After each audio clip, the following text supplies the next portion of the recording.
But if we're doing something like 64 minus 38,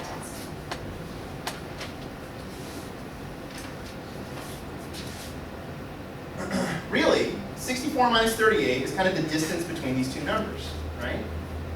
So if you're starting, you can think of starting at 64 on a number line and walking down to 38, how far did you walk? How many units did you walk? But it's the same distance if you go this way or that way, right? So you can turn a subtraction problem into an addition problem rather really easily. When I say counting up, or actually this is kind of counting out actually. We're going to turn this into an addition problem.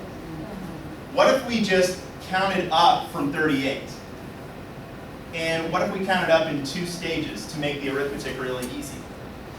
Well, now 64 minus 38 is quite simple.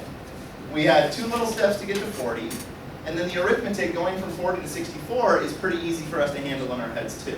And 64 minus 38 might be a little bit of a difficult computation. You've got borrowing, right?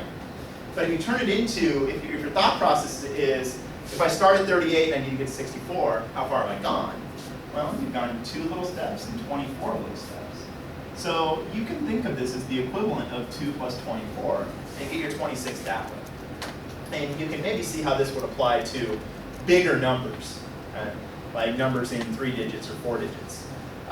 That concept of thinking of subtraction as kind of filling in the blank in an addition problem, that's really what's going on. 64 minus 38, if we're thinking about it by, these little number sentences, we would think 64 minus 38. Okay, that's what do I have to add to 38 to get to 64? You can kind of just count in your head. 2 gets me to 40, 24 gets me to 64, 2 plus 24 is 26.